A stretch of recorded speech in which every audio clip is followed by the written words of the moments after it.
If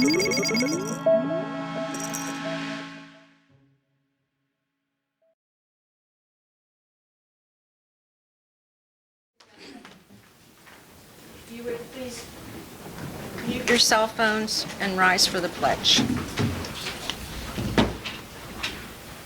I Pledge allegiance to the flag of the United States of America and to the republic for which it stands, one nation, under God, indivisible, with liberty and justice for all.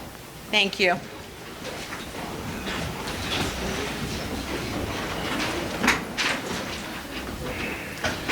I would ask for everybody's patience this evening. Our secretary, as everybody is aware, or most people are aware, has been out ill. So I'll be doing some double duty. And the first thing we have is the attendance. Mayor Roman?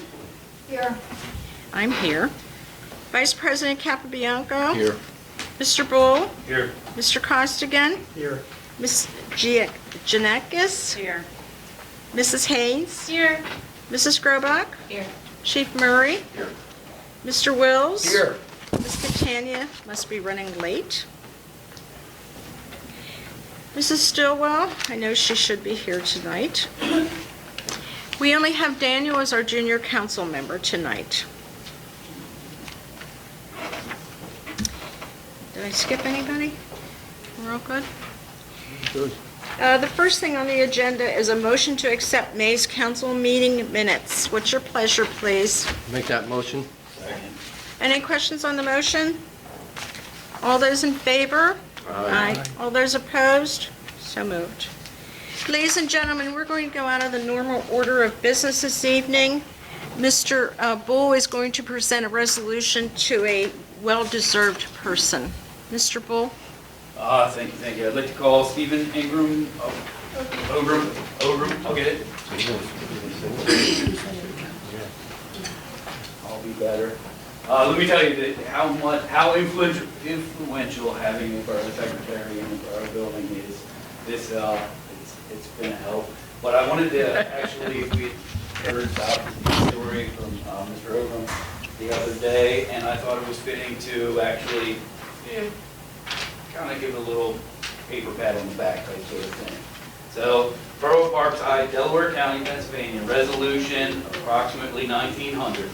Be it resolved that the Borough of Parkside, Delaware County, Pennsylvania, commends and offers thanks to a Parkside resident and Parkside Station 45 firefighter, Stephen James Ogrum, for say again? Ogrum. I don't know why I'm not getting it right. Ogrum. For demonstrating skill, strength, and character. Whereas volunteer firefighter Stephen Ogrum of 110 West Elbon Road, Parkside, PA, a member of Station 45 and a graduate of Pennsylvania Leadership Charter School, has a passion for people, music, and selfless service. Whereas Stephen Ogrum, a proud member of our community and local fire service, and has a passion for music. Whereas Stephen Ogrum demonstrated calm and heroic effort in a chaotic and violent situation to give aid and comfort while trying to enjoy an evening out in Tallyville, Delaware. Whereas volunteer firefighter Stephen Ogrum, due to his first aid training and passionate desire to help even in difficult situations, rushed to the aid of a shooting victim while the scene was still extremely dangerous. Be it resolved by the Borough Council of the Parkside Borough, Delaware County, Pennsylvania, hereby offers its thanks and recognition to Stephen James Ogrum for being a positive example in our community and for local volunteer fire services in Parkside and across the Commonwealth of Pennsylvania. This day, June 18, 2024.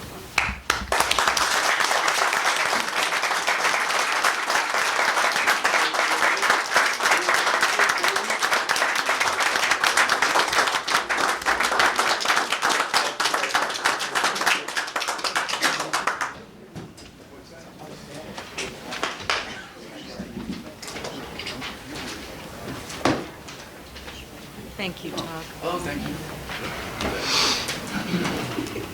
Good job. Ladies and gentlemen, we have some correspondence this evening. Actually, 3 pieces. The first one is from Kylie Palmer. It was addressed to the office. Our secretary has given me permission to go into his email and print out anything that was necessary. So I have this for this evening. Solicitor J. Wills has previously made it abundantly clear that pursuant to PA Sunshine Act, no motions may be added to the meeting agenda on the fly unless they are a true emergency. And in the event that a motion is added to the agenda by the majority vote, public comment must be accepted prior to the vote of the motion. Despite this, newly appointed Councilwoman Allison Gianakis made a motion during the May meeting to spend $1,000 on speed bumps during the Public Works report, even though it was not on the agenda.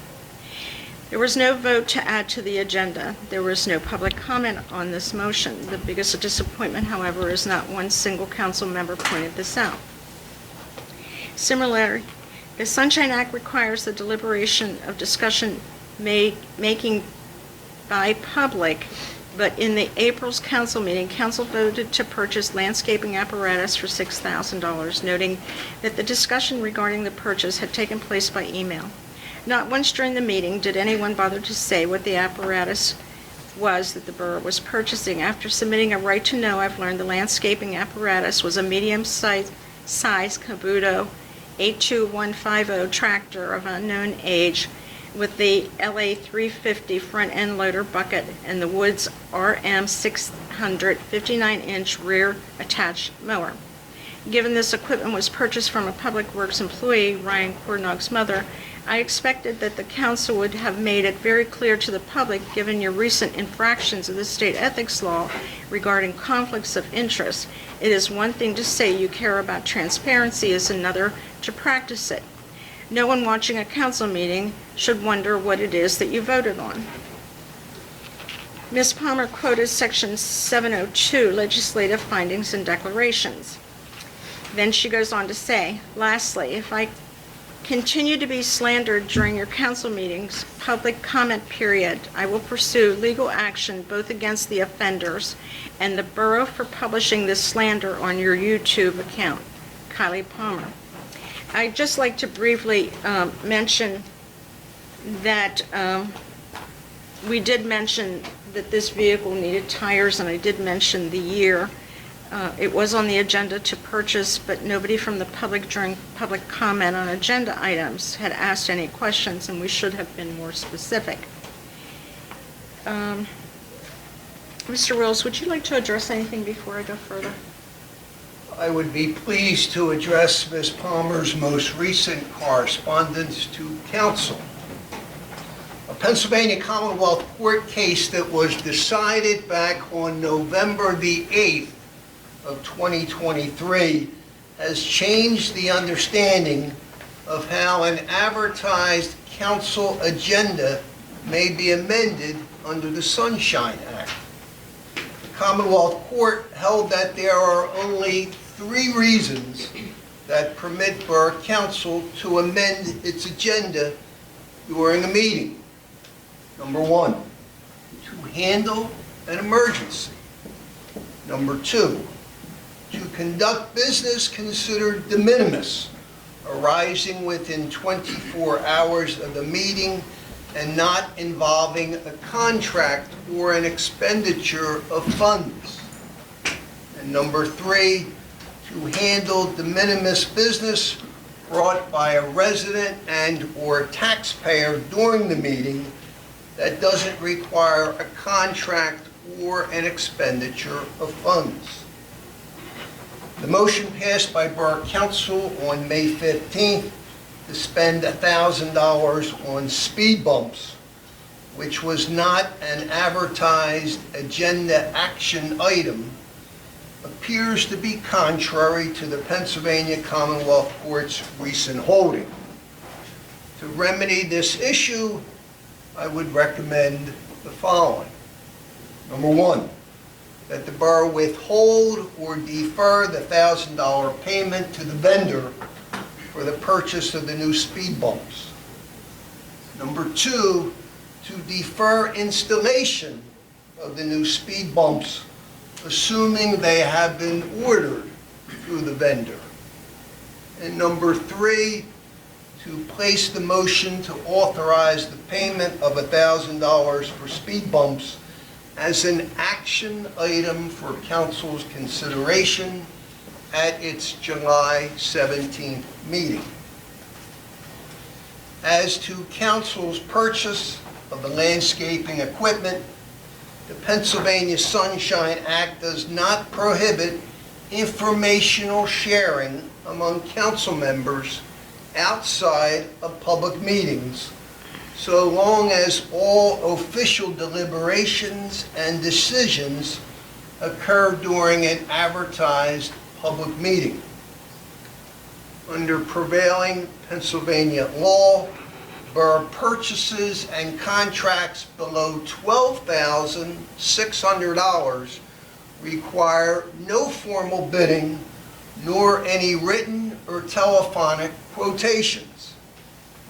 In essence, council has a lot of discretion in authorizing a $6,000 landscape equipment purchase. The fact that council chose, after careful study, deliberation, and analysis, to purchase equipment from a relation of a non-elected, part-time borough employee is not disqualifying, nor is it an infraction of state ethics laws. As to borough council public meetings, I believe we can all agree that our meetings are not always a pleasurable experience for everyone, and not everyone's public comments are complimentary in nature. However, I would not recommend that council seek to edit or sanitize or censor or filter out or modify or delete portions of the official public meeting videotapes that are uploaded to the borough's YouTube account. To do so, the borough would be descending upon a very slippery slope if it sought to subjectively edit out portions of the official public meeting videotape that some residents may find distasteful. Despite Ms. Palmer's threats to initiate legal action against the borough, I believe the borough is compelled to provide to the public the unedited, true and correct version of the meeting videos. That would include the good, the bad, and the ugly. I trust my comments have adequately addressed Ms. Palmer's most recent concerns, and I look forward to engaging with her in the future, or any other Parkside resident, on any matters concerning the operation of municipal government here in Parkside Borough. Thank you, Mr. Wills. I'd also like to point out, April of 2023, former council member Powers proposed that this is a budgeted item. Our speed bumps are budgeted items, and that we needed to purchase a generator, drill, and bits. This is still a budgeted item for 2024. The second correspondence I have: to Parkside Borough Council, Parkside Police Department, Parkside Fire Company, Mayor Roman, and our professional staff. I want to take this opportunity to thank all of you for your prayerful support over the last few weeks while I weathered the latest storm. I am a diabetic and I lost a toe. A small toe, but still a toe. A scary and emotional time for me, but I was able to draw strength from all the phone calls, text messages, Facebook posts, hospital visits, and office offers of help I received. I was truly humbled. And watching my duties being picked up for me is inspiring. I will be forever grateful, and I thank you. See you soon, Bob. And when I say we miss him, oh yeah. Absolutely. This is from the Camco Management Company, which is an agent for the Village of Green Tree.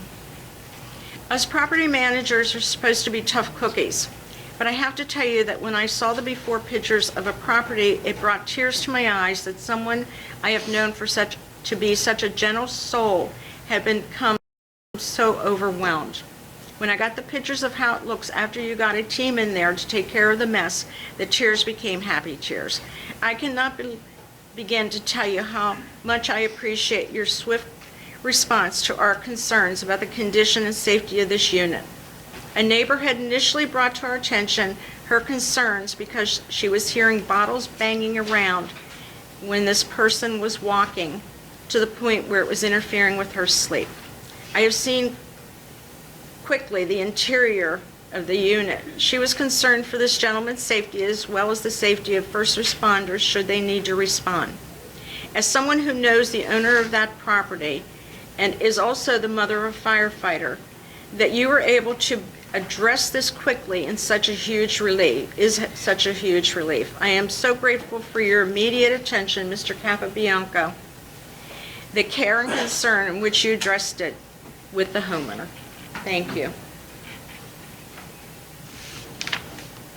And that's all the correspondence that I have, and I will leave them for Mr. Platt. Moving on to the mayor's report. Mayor Roman. Thank you, Mr. President. Okay, crimes reported in May, there were 4. 1 identity theft, 1 disorderly conduct, 1 criminal mischief, and 1 DUI. Calls for service was 177. Most prevalent were 10 medical emergencies, 7 domestic, 5 suspicious persons, 6 animal complaints, 17 building checks, 36 assist other agencies. There were 2 accidents, 22 traffic details, 39 vehicle stops, 11 traffic citations, and 28 warnings. That's all I have for that. Last month, we give out the scholarship every year, and last month we couldn't give the scholarship due to the person didn't know that they were getting it at that point. But she's here tonight, and I'd like to have Council President present her with her resolution. And do you have a citation, Mayor, also? I have a certificate. Yeah. Okay. We're going to be up again.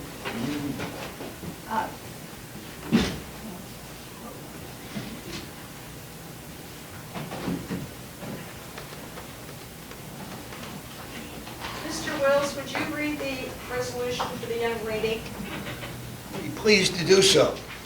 This is Resolution 1876, and it reads as follows. Whereas the Parkside Borough Scholarship is awarded annually to 1 outstanding graduating senior from Sun Valley High School who resides in the Borough of Parkside. And whereas Parkside Borough is pleased to announce that Alexandra McKeevka of 68 Park Valley Lane is the winner of the 2024 Parkside Borough Scholarship Award. And whereas Alexandra was born and raised in Ukraine, where she was actively involved in student government, scouting, and volunteering.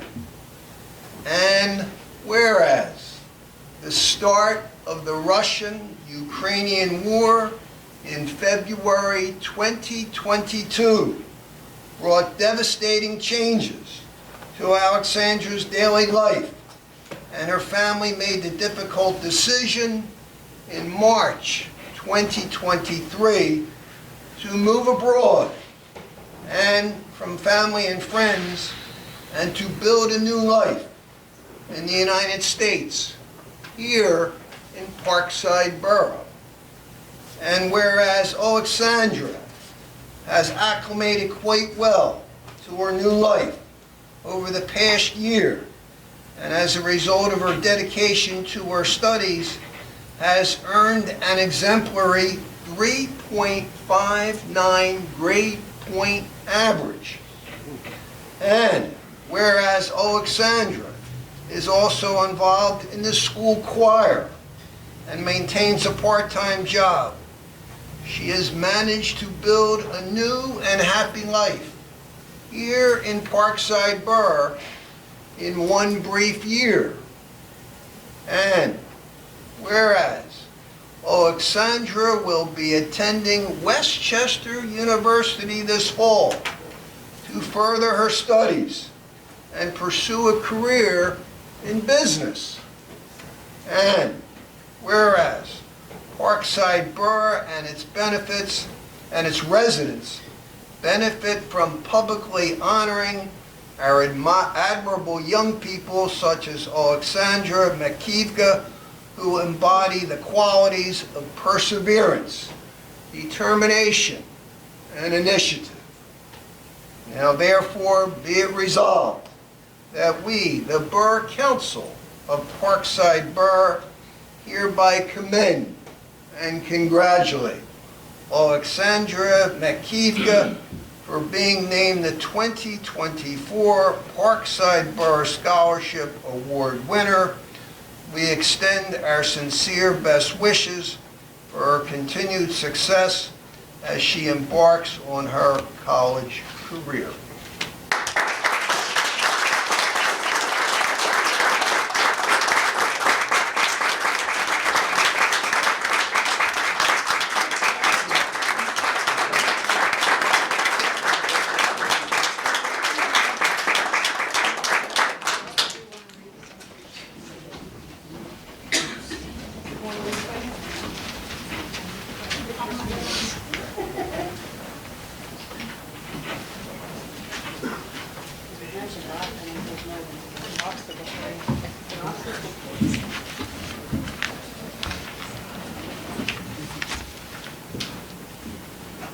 Thank you, Mr. Wills.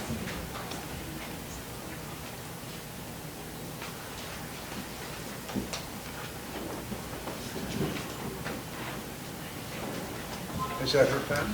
Yes. The story of Ukraine and the Ukrainian people, that is an inspiration to the entire world. We're very happy to have you part of our community, truly, and we wish you all the best. Mayor, do you have anything else this evening? No, I don't. That's it, thank you. We'll keep it moving then. Chief Lamy, do you have a fire company report? I'm sorry? Did we vote to adopt the resolution? I think wait a minute. Didn't we adopt it last month and she was not present? Look at the date on the resolution. Yeah, I know we had it last month, but I thought we just passed it on. Did we vote on it? I think we voted on it Okay. because she was not available. Right. Mayor, am I correct?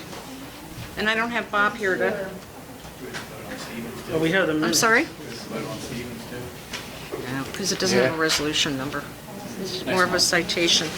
Under the scholarship, it just says it's being postponed until the June. I'm sorry, Michael.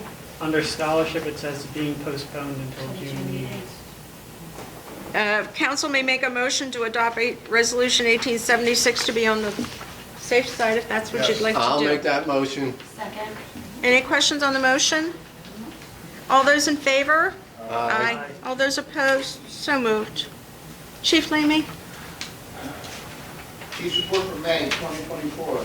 Fire company made 25 calls for the month. 2 fire calls, 13 medical calls, 2 hazardous condition calls, 3 false alarms, 5 special incident calls. Fire company has received 2 gas sniffers that were purchased with money from our Relief Association. Fire company participated in the Parkside School Field Day. We set up a deck gun for the kids and they had a blast. The fire company took some Parkside students to school on their last day of school. Ryan Wilson, a member of the fire company, paid for a motorized truck out of his own pocket for when the school let out. The fire company helped with handing out the motorized. I would like to personally thank Ryan Wilson, Sarah Haynes, Gianakis, Nick Capobianco, and Minnie Dominic for helping out with field day and with getting the kids to school on the last day. These members showed how much they care for our residents, and this could not have been done without them. This month, June 2024, I'd like to announce that our very own Sarah Haynes was promoted to lieutenant for the Parkside Fire Company. Hey, yay.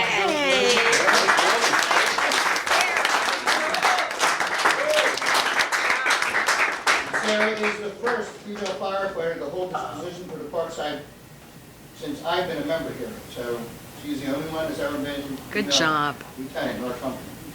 The new fire hose has been being shipped out this month, and hopefully we'll get it in service as soon as possible. We'd like to inform the residents that we do have a food bank, and it has been used by people in need. We still do need donations to keep it running. Anything you can donate is greatly appreciated. You can check the time of the pantry online or the schedule on the window of the firehouse. We would like the Borough Council to grant a resolution for service cost recovery. This intent is to grant the Parkside Fire Company the authority to seek recovery of all reasonable costs of responding to emergency incidents as allowed by applicable law. A copy of the proposed resolution has been given to the Borough Council President. We also like the Borough Council to adopt a resolution for emergency rapid entry system. We call it a Knox box.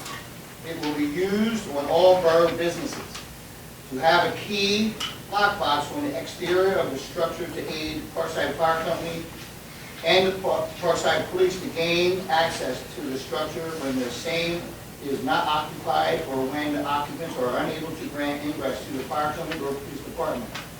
This key will be held by the fire department. This will reduce the need to force entry into structures and should avoid costly and time-consuming efforts in gaining access to locked structures during an emergency. Our treasury report for the quarter. The cash inflow was $32,750. The cash outflow was building maintenance and utilities was $12,957.29. Insurance, $12,262.94. Truck repair and maintenance, $8,529.77 for a total of $32,750. The Parkside Fire Company continues to hold its members to the highest standards of protecting the residents of Parkside Fire Company. Submitted by Chief O'Leary.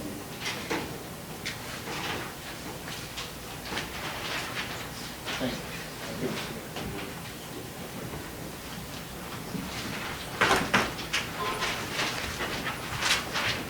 Thank you, Chief.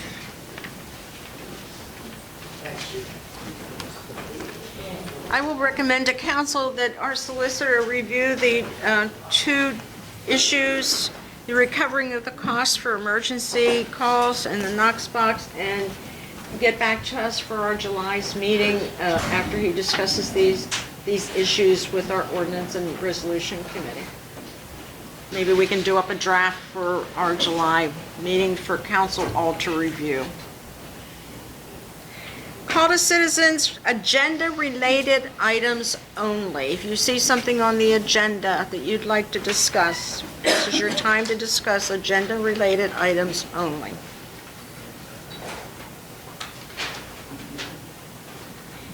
Hearing none, I'll move on to the President's report. As everyone's aware, the LED program has been underway since the end of May.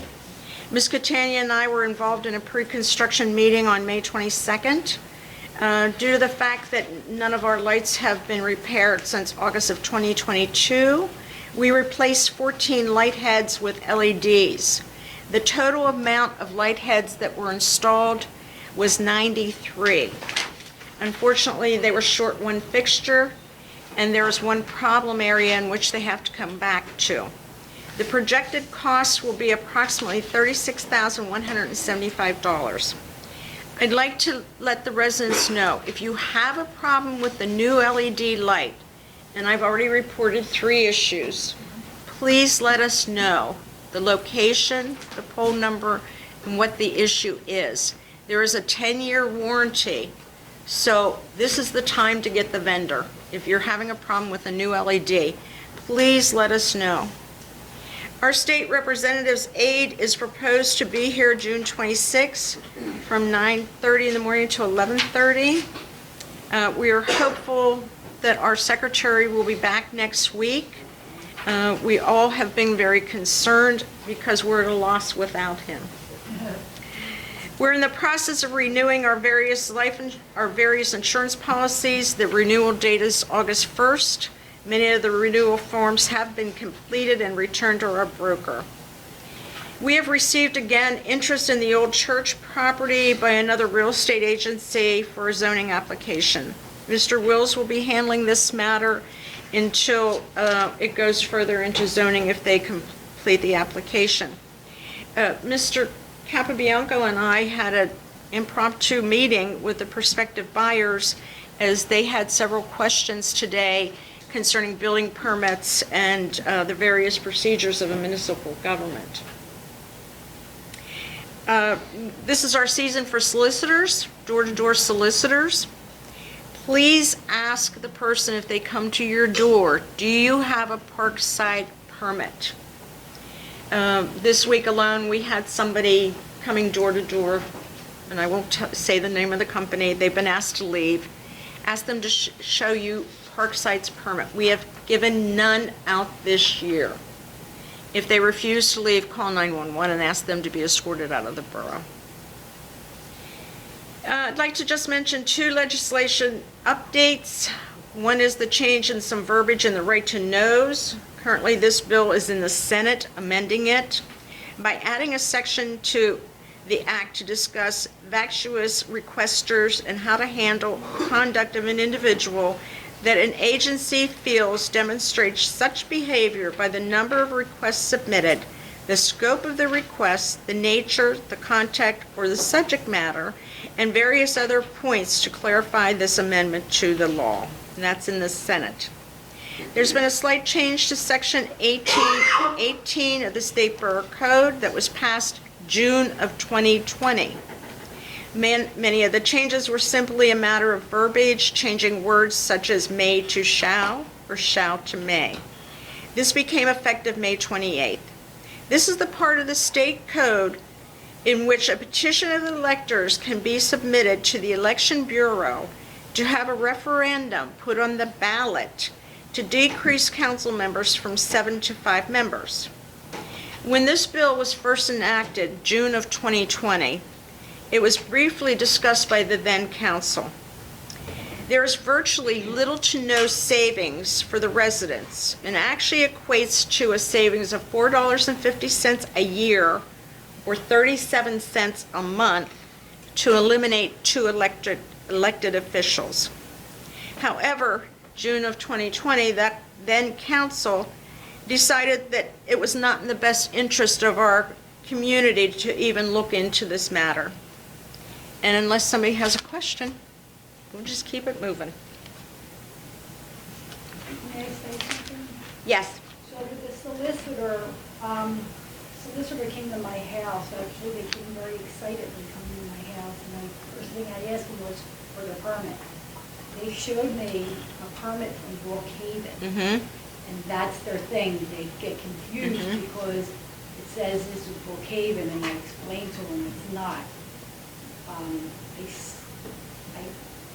I told them where to go, and they just kept going down the street. I sent Officer Beswick to look for them, so she's going to look out for them. And that's the common mistake. They will say, here's my permit, and if they do show you, or they will say, I'm sorry, my supervisor has the permit. We haven't issued any this year. Ask for our permit. If they don't have it, ask them to leave the borough and call the police. And we did have one vendor that was asked to leave the borough this month, actually this week. Financial report, Mr. Bull. Thank you, Madam President. The Treasurer's Report to the Borough of Parkside dated June 13, 2024, for the meeting June 18, 2024. All bank accounts are reconciled through May 31st, except for our escrow accounts. We are including the bank reconciliation and statements of all reconciled funds for council's approval. The general fund for the month of May, $48,304.85 was deposited into TD Bank, and expenses of $4,191.51 were paid during this period. $1,020,043.18 of deposits were received into the Sharon Bank General Fund, and $134,222.19 of expenses were paid, including payroll of $46,036.96. Below are the bank balances per bank statements of May 31st, 2024. General Fund, Sharon Bank, $1,023,125.29. TD Bank, $178,433. Pliget, $386,771.50, and the rest are essentially de minimis. I believe there was discussion about moving another $400,000 from Sharon Bank into the interest-bearing Pliget account. I do not see that has taken place yet, and I believe it's up for council's approval. So Put it it's on a the general agenda. consensus, but I don't think we need a resolution or approval. No. So, with that said, I would make a motion to accept the treasurer's report.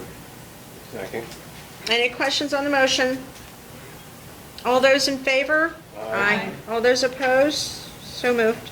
Thank you, Madam President and Council. At this time, I would like to make a motion to pay the bills. Second. Any questions on the motion?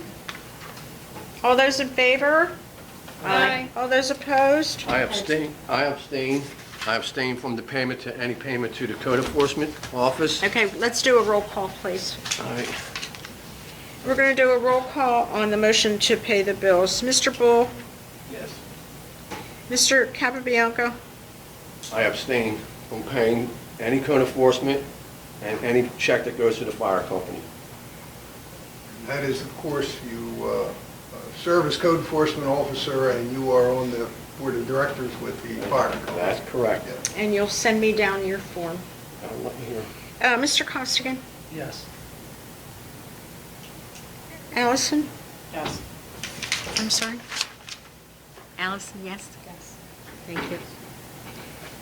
Mrs. Haynes? Yes. And I'm voting yes. Mrs. Skrobak? I abstain. Check to Parkside Fire Company, check number 4290, because I am also on the board of directors for the fire company. And the motion carries. Thank you. Mr. Bull? Thank you, Madam President, Council, and ladies and gentlemen. At this time, I would like to move forward to the open space report. Please. We have had an Eagle Scout project from Henry Sidlow that was completed at the Ilg Island, which is cool. I've seen a bunch of people using it. There's a new, what do they call the little libraries?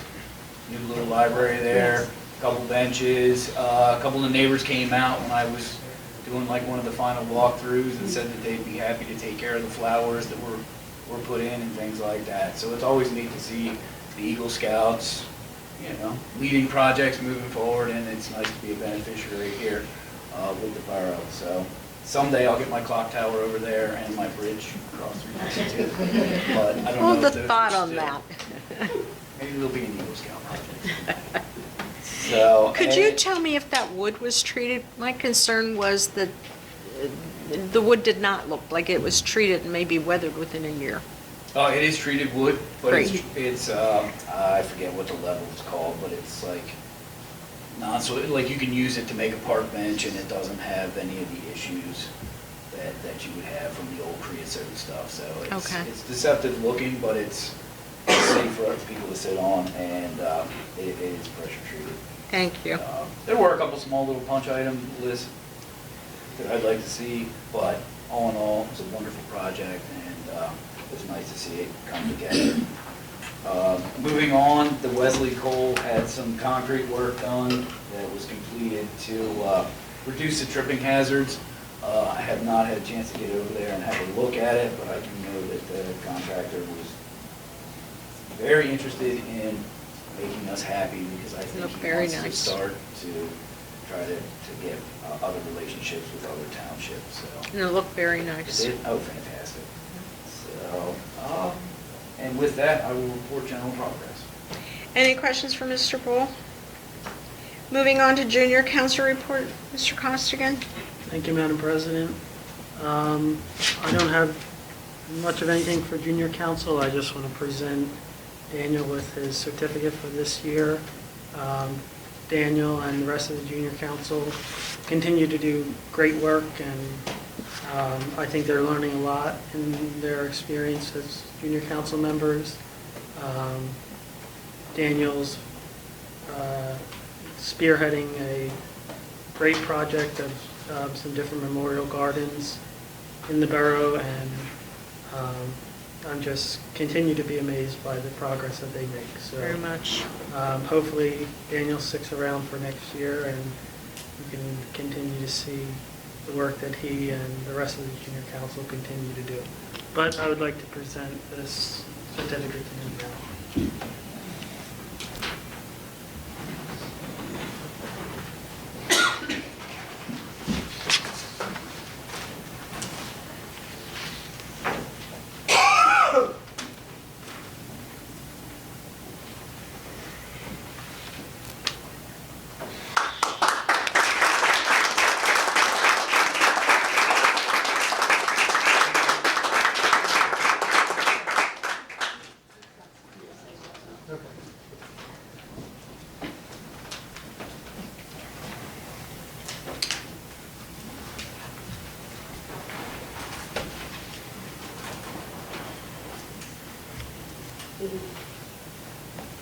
And I believe Daniel has an update for his project also. Yeah, so it's just a quick little update. The Memorial Garden down at the Woodlot. Since the last council meeting, I filled all the planters with flowers, and ever since I've been watering them pretty frequently. And after the heat wave, I'm hoping to actually get started on like the actual digging for the Memorial Garden. And I already have some of the perennials, and there's like a set area for me to start digging. So I'm hoping to get started on that pretty soon. And that's pretty much it.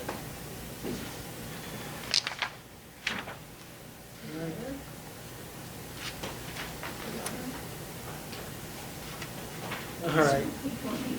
So Daniel put that letter together, and he's been going around to different businesses, and some of them already told him, once he gets everything figured in the cost, that they're going to be finishing. No, we look forward to your next project, Daniel. Michael, do you have anything Yep, else? that's it. Super.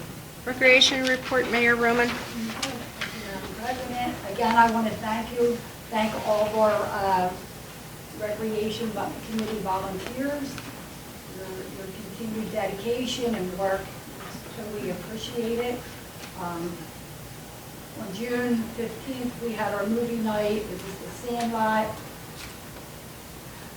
don't want to go on too much about it. It was just, what do you think, Allison? About the movie night? I thought it was great. Yeah. And the next movie we're going to do, I think it's going to be like an animated. It's Halloween themed. Yeah. But an animated one. July 4th, our parade registration starts at 10:30. For children. The parade is at 11. This year, Daniel will not be carrying the flag, because I think he feels he's getting a little too old for it. So I do have a new flag carrier, the young man, Logan, who's in our recreation committee. I spoke with his mom, and so he's doing it. So he's going to be another Daniel. Good. So after the parade, it'll be followed with light refreshments. We're also going to have the bike contest as we usually do. Up to 4 years, first age group, second is 5 to 8, then 9 to 12. The recreation is also looking into doing a scavenger hunt in September. It's a Parkside-based hunt, so we'll get to go in different places in Parkside. Crystal had brought up, Mrs. Moore had brought up about a kids karaoke, so that's something we're looking into doing also. And we're going to do that in the fall. So we're trying to add more events to the recreation, so it's not just the same consistent events. So our next meeting is Wednesday, July 3rd, here at the Borough at 6:30. That's all I have to say. Thank you. Police Public Safety, Vice President Capobianco. Thank you, Madam President. For public safety, we had an issue of living conditions. It was unsanitary down in Park Valley, as you spoke in the beginning. That's been resolved. I'd like to thank Daniel Smith, our fire marshal, and our officers McEwen and Young for their assistance on that job. Thank you very much, Dan. That was good.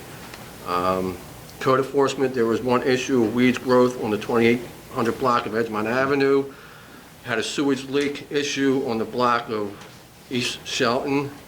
And we had a report of an open fire issue on the 100 block of East Avon. That concludes my report for that. So I move on to permits. For the month of May, permits were as follows. Building, there were 12 permits, plumbing 3, mechanical 1, and electric 2. And that's all I have. Super. Any questions for the Vice President?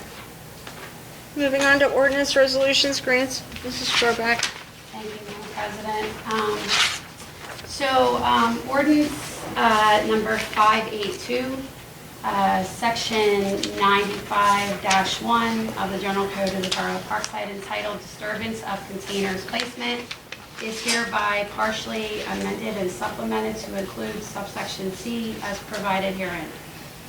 Removal from curbside, all rubbish, trash, refuse, garbage, and recycling containers shall be removed from the street, sidewalk, or curb within 12 hours after the scheduled collection time.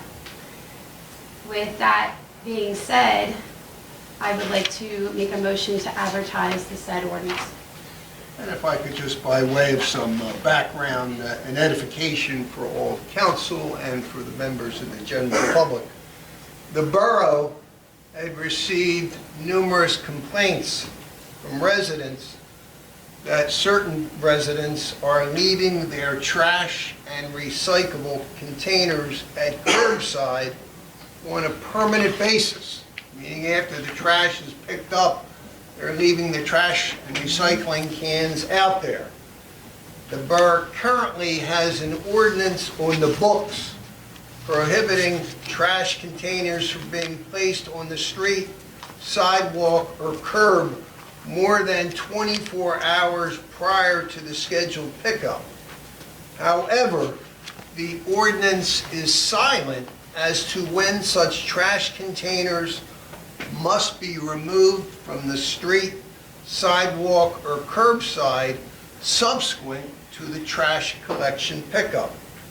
To address that issue or loophole, I have drafted an ordinance for council's consideration that would require all rubbish and recyclable containers to be removed from the street, sidewalk, or curb within 24 hours after the scheduled collection time. So it is 24, it's not 12? Strike that, I'm sorry, did I say, it'll be 12 hours after the scheduled collection time. And so if it is the pleasure of Borough Council, a motion would be in order to advertise this proposed ordinance with a motion to adopt to occur at the July 17th monthly meeting. Do we have a second on that motion? Second. Any questions on the motion to advertise? Is there any way it could be 24 and 24? I don't understand, unless you're ill, and I would hope somebody, like a neighbor, would take in your recycling can or trash can. If they pick it up at 7 in the morning, I don't get home from work until, well, it's 8 right now. And I've only been home for 5 minutes, so I literally have 14-hour days sometimes, and that would put me out of compliance as a general working human being. What's everybody's thought on the 12 versus 24? I was thinking the same thing. I think 12, to me, like Mr. Bull said, I mean, people might work 12-hour days.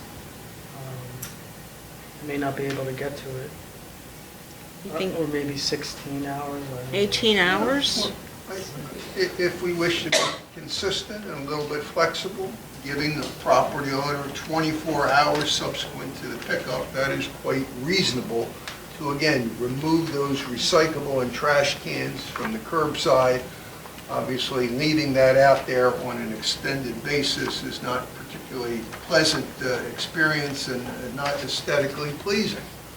So if we want to say 24 before the trash pickup and 24 after, that would be consistent. I can certainly tweak that, and we can still obviously adopt the ordinance with the amendment as proposed by Councilman Bull. Is if everybody it is the okay? pleasure of Borough Council. Is everybody comfortable with 24 hours? Yes. Okay. I'd almost rather it be 12 in front and 24 behind. That could be less sticky. Well, it's currently 24 on the Oh, books no, I right know. now. Yeah. The problem we are facing, and especially in this warm weather, is people are leaving their trash receptacles, whether it's recycling or trash, out until the next pickup. So it's staying out there 2 and 3 days at a time, and it smells. Yeah. You know, people aren't going to spray and clean out their receptacles, and there it sits. And you got 3 and 4 people on your lane leaving their trash can out 24, 24, 24. It's unsightly. All right, we have a motion to advertise. Mr. Wills will amend this. All in favor to advertise for adoption in July? All those in favor? Aye. Aye. All those opposed? I abstain. You abstain. I'll be enforcing it. Mr. Wills, with the missing our secretary, would you please do the advertisement? Yes. When Bob comes back, he's got a lot on his, Yes. on his plate at that point. Mrs. Skrobak, do you have anything else this evening? Just on grants, I'm in the process of doing research. I received a grant book I asked Bob, our secretary, when Carol Cuisine's office was here, and as I heard that there was a grant book out there. So he was nice enough to get one for me when I had asked, so I thanked Bob for that. Because in the classes that I did take in the beginning when I first was elected, and took those classes back, I guess February it was, they did talk about grants, but basically told us good luck and to keep going through research and research them. So I found that we weren't the only ones, of course, that were asking questions about grants and looking for information. So, I've been in touch with other boroughs as well, with the elected officials that I met in classes and, picking their brains too, since I'm new to council with that. And we would like to see that so we can save our taxpayers ourselves money. And we've been aggressive so far, Yes. and it's only 6 months into the year Right, with right. grants, so keep them free money. Yes. Great, thank you. Anything else, Mrs. Skrobak? No, thank you. Moving on to Public Works, Property, Mrs. Gianakis. Thank you. An update on something that I mentioned last month with respect to some new traffic signs that we had gotten in. They went up, so we've got some wrong-way signs, mostly on the east side. One-way signs, no right turn signs, so they've been put up. So hopefully this will deter any of these drivers that are confused or going in the opposite direction. So the new signs, they'll be able to see them. Something that I can just maybe add on to Doug's reference to the Eagle Scout project on Oak Island. So it's really nice new, the items that they have there. But someone dumped some trash there that we had to have removed. It's not something that's necessarily new to some of our public areas. It's happened before in the woodlot. So if we want to be able to enjoy such a new, piece for our neighborhood, we want to try to keep it that way. So hopefully nobody else will dump any large trash items there. So just be mindful of that. And if you do come across it or see that, just call the borough office and we'll take care of it. Other than that, just the usual maintaining of all the borough properties and the grass cutting this time of year. Ryan's doing a great job of keeping everything up. He really does a lot of work for us. And all the storm drains continue to be kept clear. And as always, just be mindful if there's anything you see, I know it's not the time of year anymore, but potholes, anything going on with the roads, and like I mentioned, the trash being dumped at our new benches and such at the Oak Island, just call the borough, let somebody know, they'll take care of it. Other than that, general progress. Thank you. Any questions? Emergency management, Mr. Smith? Thank you, Madam President. Short report for May 2024. Worked on the code violations for businesses found during prior inspections. The businesses that I did inspect as of today, I got the final call saying that those businesses did come into compliance. So we'll continue on with more inspections. I completed the rough draft of the updated emergency operations procedure. I submitted that to the borough. I also assisted the code enforcement officer on property on Park Valley. That's my report for emergency management. And for fire marshal, it's just general progress. Super. Thank you. Thank you. Mr. Smith has given me a draft of the EOP. I'm going to go through it when I have a moment to see if there's any corrections. I have a copy for Mr. Platt once I get through the draft to make sure that everything is accurate. Then I'll have Mr. Platt, once he's feeling better and up and about, make a physical copy for everyone. If it's okay, at that point, we will put it on the agenda, and we will have to have a resolution passing the EOP. And I don't expect that before at least July, maybe August. So keep that in mind, and thank you so much for doing that. It has not been updated for several years. And then we'll work on the next plan. There's one more to go. Hometown Heroes, Mr. Costigan? Thank you, Madam President.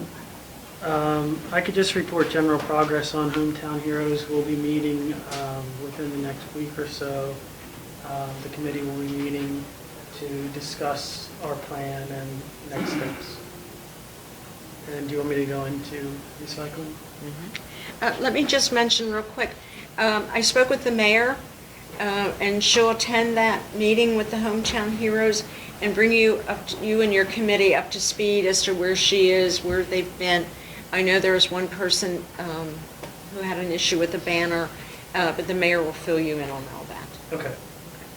I'm sorry, go ahead with recycling. Okay, thank you. For May, our totals for trash were 110.98 tons and recycling 16.76 tons. And just a quick update on our electronic recycling event. We had a pretty steady turnout of people. It wasn't overly busy, but there were definitely people who needed it for sure. And we got rid of some of the electronic recycling. I'd just like to apologize. I would have put it in the different Facebook groups, but it slipped my mind the day before. So A couple people had reached out saying they wish they had known.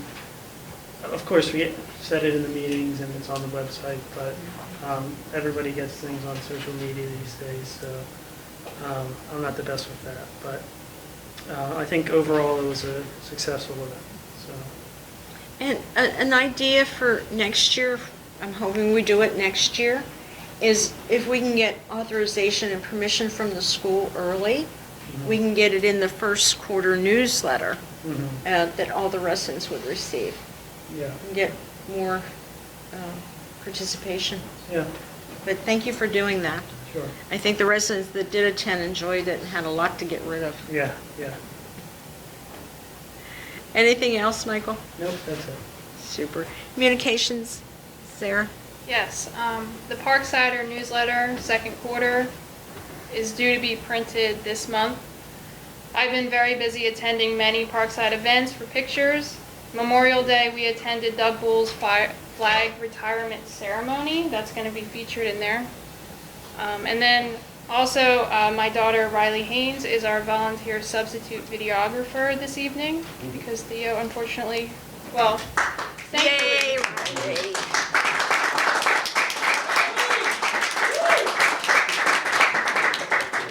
Thankfully, Theo gets a vacation. Good for him.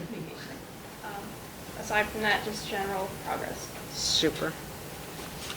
And you did receive those corrections? Yes. Super. Hopefully we'll have that new newsletter out to everyone at the end of June. Hopefully is our goal. If Mr. Fisher sent a report, I apologize, I don't have it. I haven't checked the email this evening when I came in, so we might have to double do that. Engineers report, obviously our engineer is not here, so we will move to our solicitor's report. Yes, thank you, Madam President, and good evening, ladies and gentlemen. It is good to be back in Parkside Borough after taking a brief vacation hiatus during the month of May. I thoroughly enjoyed myself and sort of recharged the batteries, as we say. The June 18th, or today's the June 18th Solicitor's Report is as follows.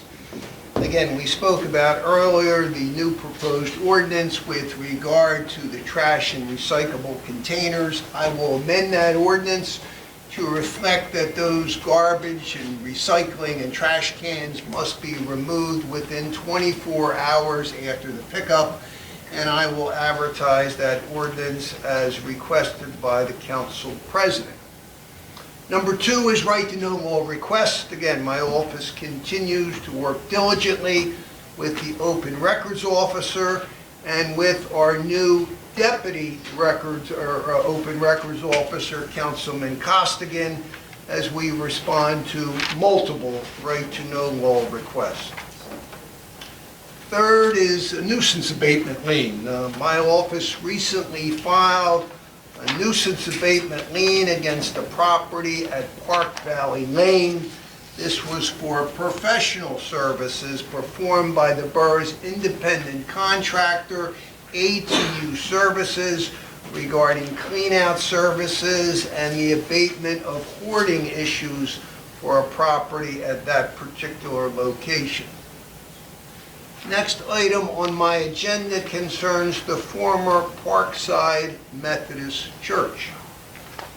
The borough has recently received an inquiry from a real estate broker indicating that he has a potential buyer for the former Parkside Methodist Church located at the intersection of Edgemont Avenue and East Roland Road. The potential buyer wishes to utilize the property for religious purposes. The property is situated in the borough's R1 residential zoning district. A religious use is not permitted use in the R1 residential zoning district and is only permitted by a special exception as granted by the borough's zoning hearing board. Although the subject property had been used and operated for an extended period of time as the former Parkside Methodist Church, Section 182-135 of the Parkside Borough Zoning Ordinance provides that if a non-conforming use is abandoned for a period in excess of 6 months, the subsequent use of such a building or land shall conform to the regulations of the zoning district in which it is located.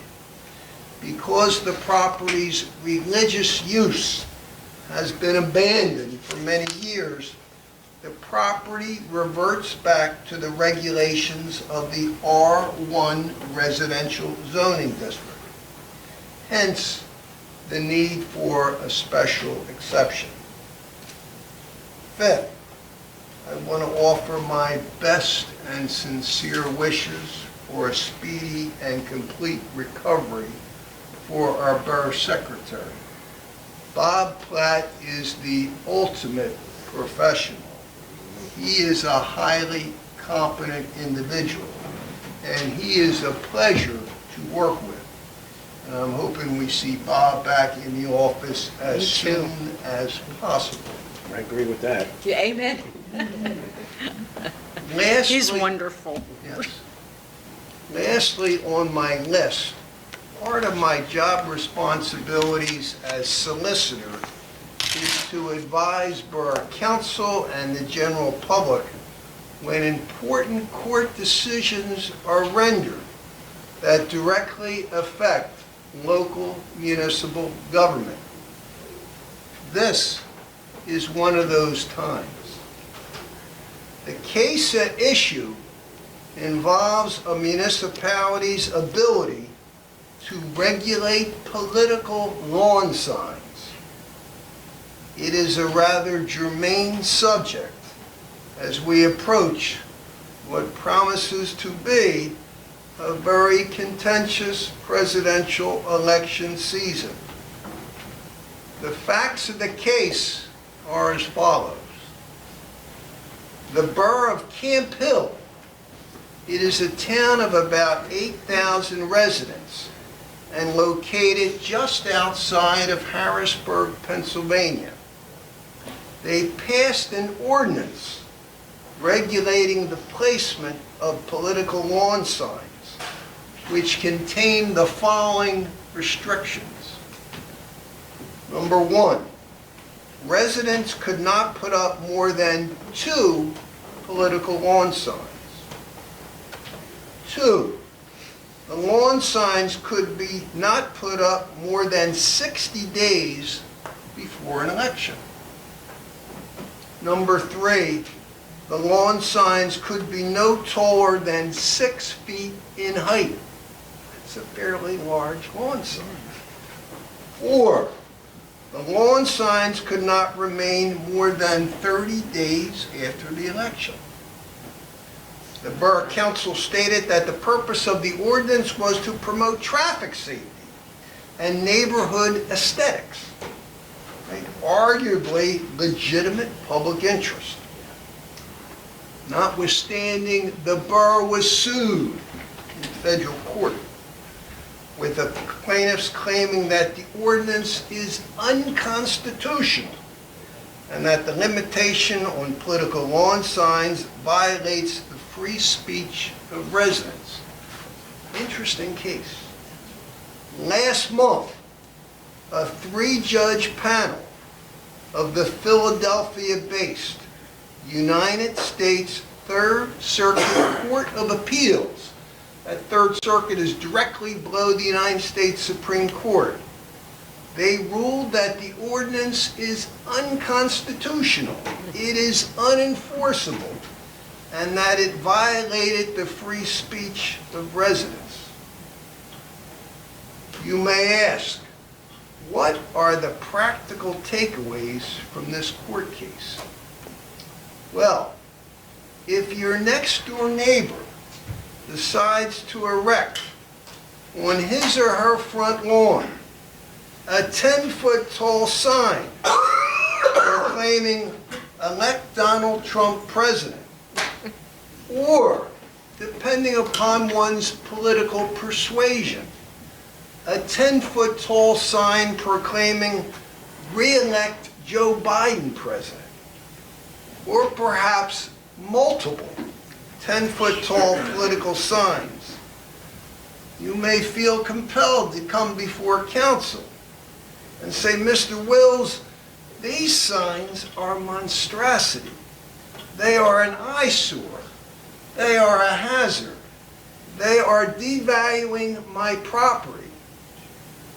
What can the borough do? The short answer is very little. The signage is considered a form of political speech. And as you may recall from your history and civics lessons, political speech is the most zealously guarded and protected form of speech in our country. And accordingly, any government restriction on free speech and freedom of expression must have a compelling state interest in order to pass constitutional muster. In this particular case, the federal court ruled that the borough lacked a compelling enough reason to encroach upon free speech rights. A fascinating case with a lot of consequences. And we'll see where this is going to go as we start with the battle of the political lawn signs. And with that, Madam President, I can report general progress. Thank you, Mr. Wills. I won't comment on the 10-foot signs. Shirley, they're 6 feet high. I couldn't imagine. Court struck it down. Don't know where we're going with it. We'll have to wait and see. Ladies and gentlemen, at this time we have called as citizens. If you have a government concern, a government question, please address council. And I'm going to specify this again. A government question, a government concern. You want to give us your name when you get to the podium? Tony Sirocco, I have a question for the council on ordinance. For a non-shared fence in the ordinance, it says that's the 1 foot off the property line. That's not being enforced in this township, this borough. Do you have an ordinance number? Yes, I do. Okay.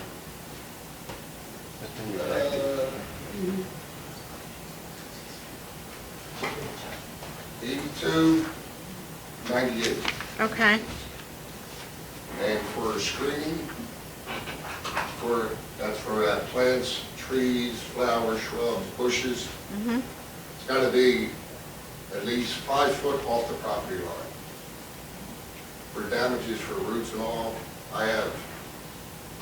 my driveway just been done a couple of years ago, and roots are lifting my blacktop up. And nothing's been enforced. Have you discussed this with I discussed it with Mr. Ferguson or Ferguson. BCO? Nick. And what did Mr. Ferguson, who is our BCO, say? He said it was okay, it's a buffer. It's okay as a buffer. It's not a buffer. It says it right in here, screening and buffers have to be 5 foot away. Mr. Ferguson has been our BCO for a long time, I know. and I would rely on his judgment. It's in the ordinance. I would suggest that you're not talking about a fence, you're talking about shrubbery, correct? I'm talking about a fence and shrubbery, too. Okay, you have 2 issues. 2 issues. Again, And one's an invasive plant, it's bamboo. It's not bamboo. my concern is that we need to have our BCO involved. This council is not here to, we don't see we don't visually see what's going on. My question is, why isn't it being enforced? That's my question. That's where I'm going to say, again, we need to have this discussion with Mr. Ferguson. Okay. And I would suggest, again, you've heard our secretary is out, the office hours are sporadic, the mayor and I are taking every other day mornings. Can I need you up here next week sometime? I would suggest contacting our secretary next week, asking to set up a meeting with Mr. Ferguson, Mr. Capobianco. Okay. Have photographs of the situation so that you may have that meeting with them and discuss this ordinance in person. We as council cannot, we don't know what's going on. Okay. Okay, thank you. Thank you very much. You're welcome.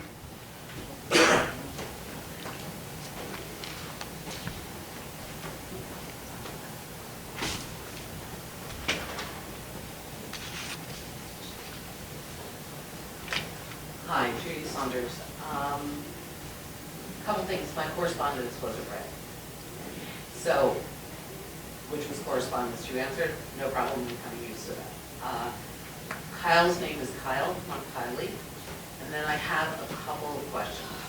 One is that I know we were doing a financial analysis of the fire department. Is that proceeding now, or was that tabled? I apologize if I misspoke somebody's name. I don't know if she's put it that way or not, or if it's just my vision. I'll be honest, I'm having visual issues. You're right, it's Kylie? Kyle? That was your first concern. I did not know when you and I corresponded back and forth that you wanted it read in public. It was to all the Borough Council. So yes, I would have liked that to be read in public. That's fine. That's literally not my comment. Hold the thought. I have your email here somewhere. And I don't believe, even though it was addressed to all of council, that you requested this to be under correspondence. You addressed it to President Purcival, Mayor Roman, and council members.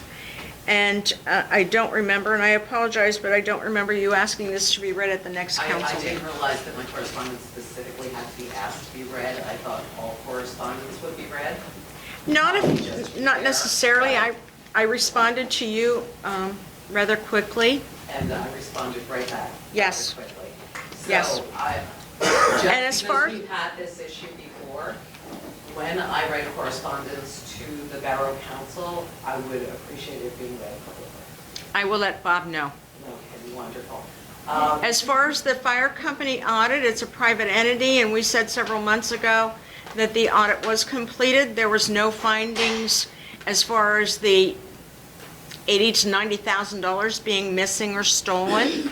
And because they're a private entity, it is a private audit. Okay, so it's private audit, so the borough, the taxpayers who fund it with their taxes will not be privy to that. It's been decided that by our legal solicitor that it is a private audit for a private entity. They are not an entity of this borough or part of, they're a separate entity. But they are funded by taxpayer money. They are, and they have been giving reports every month, every quarter as to what they do with their funds. Okay, And so the financial analysis will remain higher. It's already been completed. Chief Lamy reported tonight on the last check that he received. Okay. Then really the only other thing is, I think in this climate, we might want to revisit the idea of community gardens. Sustainability is something at the forefront. There is room at the woodlot, enough room that we were discussing putting parking in there. So there is enough room to push forward a community garden, which many of the communities in the neighboring areas have done. We have a lot of planners here that are really adept at doing that, and they spent all of last year sharing their bounty with all of their neighbors, which is something we could do to bring the community together. I love the idea of a garden, however, and I don't have it with me, there is a deed restriction on the woodlot, and it's recreation. You have me right to know the deed. There wasn't a restriction there the way you had explained it before. So we should be able to do a community garden if our solicitor wants to look into it again. And lastly, Well, thank you very much for the planters down there. They look really great. They look amazing, but you might want to throw cayenne pepper in there because the squirrels really, really love to eat the bottom too. You know, just get it at the dollar store. It's super cheap if you want to pepper it, so those little squirrels know not to eat the plants. I don't, our engineer is not here, obviously. The deed restriction is for recreational use only. It allows parking, and that's why we've attempted to get numerous grants for ADA parking. I don't know that a community garden is allowable under the deed restrictions. I will find the deed. When we first approached you, when you were president before, with regard to a sustainable community garden, you had advised us that the deed restricted it, so we did write to no request the deed and had it looked over, and it does allow for community gardens. So Well, you might want to consider it. I you so will much. look up my copy of the deed, thank you, and we'll address that next month after I check out the copy, or Mr. Wills checks the copy of the deed. Minnie Keegan again. Mm-hmm. Kim, I just want to, the movie night, he did have fireplace there too. Oh, yeah. We forgot, we forgot. So I'd like to thank Fire Police that did help out with doing it with us. So I'm assuming, right, the notes are being filed, I've been rated still. So I'm just curious, I guess, since, because I don't say names, I don't give you for slander, I'd like to see them try. Not mentioning names, never did. I'm just curious, is it more people now, or is it the same group? One person is up to number 16 And that's from January to now? for this year, correct. Okay. We had one come in Friday? I'm trying to think what day I was here, Friday, from a contractor, which is periodically they do, to find out if there was any building permits on a specific address. Okay, thank you. You're welcome.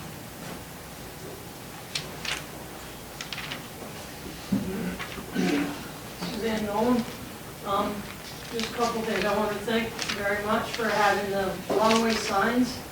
The funny thing was, the first day that the signs went up, within a half an hour, I caught 3 people going through. And I stood in the driveway with one person during the week, and I yelled to them, "Wrong way!" And do you know what they did? They stopped, and they turned around. Good, That's all I had to do, but they are helping. good, I'm glad. And the other thing is, I want to address with the lights. What is going on with the lights on Edgemont Avenue? I've noticed they have not been touched for the new lights. The lights on Edgemont Avenue, when they were installed with LEDs. Several of those lights were burned out, and I believe they were reported to Lenai to repair. They were not in the scope of the 93 that were to be replaced through the liquid fuel funds and the Borough General Fund. They were not in the scope of work. Can they reuse some of the old bulbs to at least fix them until they can change them out? Because on the corner of Edgemont Avenue on West Helton there, it's like really dark. And let me suggest this, again, our engineer's not here. We knew that they would not be in the scope of work to give Mr. Platt a call in the next week or so and give him a list of which ones are out on the avenue. And we can get Lenai in here. We've changed over a lot of lights in the last year, and we're progressing. But again, if there's a problem with an LED light that was just put in, we had one that flickered off and on, we had 2 that were very, very dim, and they've been reported to the company. And is there a possible way with the lantern lights, if they can have numbers on them, if they go out? Are you talking about the avenue? Yeah, on the Yeah, avenue. give us a location, like you just said, the corner of. I was just wondering if there was a possibility of like putting a number on it to make it easier for people to not just have to use a Yeah. location in Edgemont, if it was possible, if they would consider putting a number on it like they do with the poles with the other lights. We received those, lights were through a grant numerous years ago. And we didn't, I guess we didn't think about that then. I mean, maybe if we have somebody with good art. Yeah, just maybe hand it could paint be it. Painted. Sure. But give Bob a couple, a week or two, and then just give him a list, and we'll report it to Lenai. And that's who will be taking care of those lights.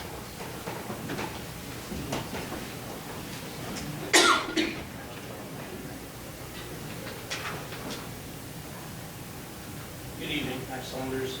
I have a question, and I think this will involve both the police, the fire, and the council as a whole.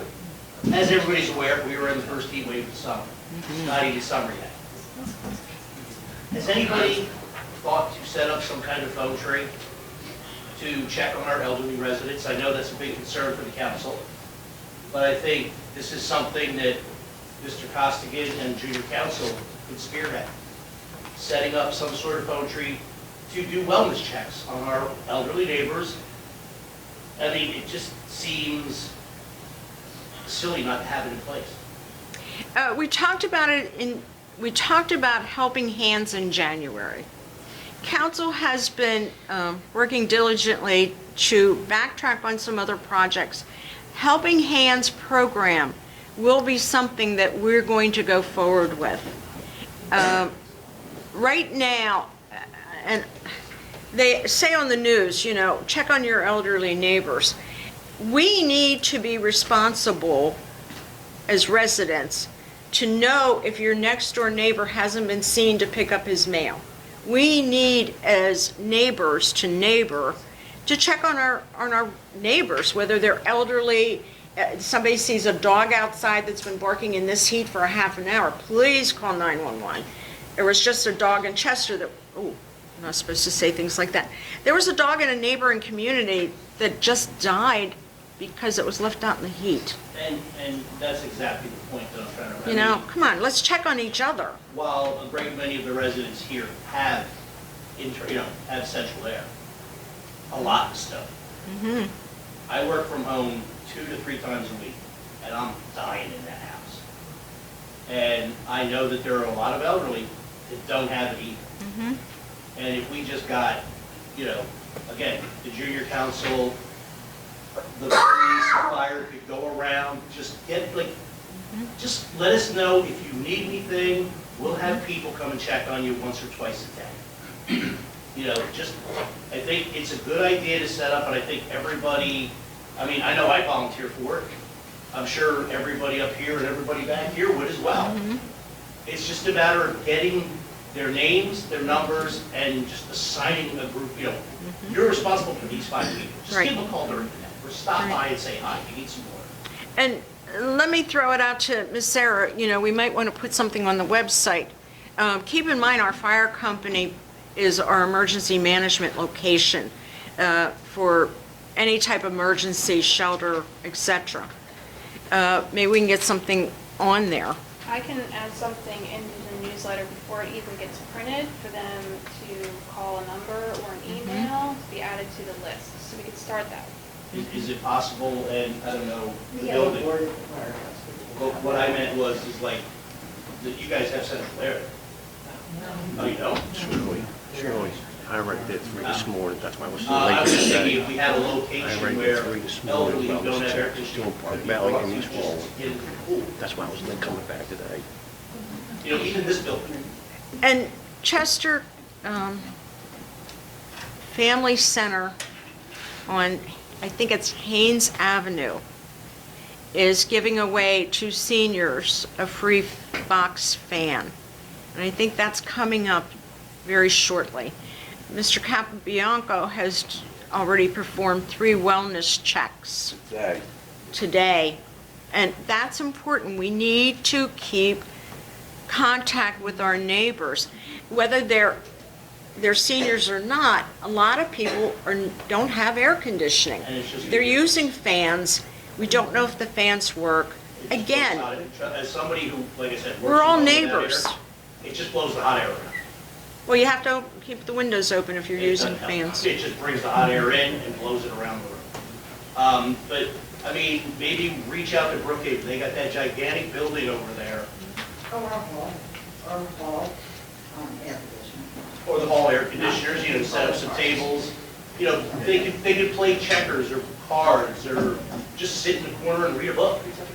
But they're in a cool condition. And I'm just thinking, I mean, and, you know, I will leave it with Mr. Costigan, with council, obviously, and with Mr. Costigan and Daniel. This is something I think that junior council is perfectly in place to take the lead on. But I just wanted to bring that up because I know it ain't going away anytime soon. Next 10 days are still gonna be hot. And I thank you. Again, check on your neighbors, whether they're seniors or not. If you see somebody that has their dog out in this heat, please remind them that their animal is outside. Hi, Dave Lamy, Fire Chief. Just to address some of the issues, every call that we go on, we check on the well-being of each family that's there, elderly or not. I've personally witnessed Sarah Haynes offer assistance to more than one resident. We don't know who lives in each house. That's a privacy matter. But I can't publicly go knock on every door. That would take us, by the time we finish, it would be in the summer of checking on every single person. So if you know somebody that is in dire need, the fire company phone number is public. You can call that, and we will respond. We respond to every single medical call in this town. And we don't let anything go. I'm not saying that you guys don't. You guys do perform a valuable service to the community. What I'm just saying is if we can get a centralized list where a phone tree where it's like, you know, hey, you know, Mrs. Jones, are you doing okay? It's like, well, I don't have air conditioning, it's hot. Well, let's see what we can do for you. Then we can call the fire company and say, can you help us? Yes. We Call have a the whole, police and say, can you help us? We do not have an ambulance, but we can provide transportation to them to the firehouse. We'd be more than happy. Again, that's all I'm saying is if we can set up some kind of central phone bank. Well, we've offered, I can't personally do that, but No, that's something. That's why I think our junior council's perfectly in place to set that all up. So with that, like I said, if you see somebody or know somebody that is in dire need, please reach out. Say something. We have a food bank, we have facilities there to help them out. Perfect. So that, and one other thing, when will the attack on the fire company stop?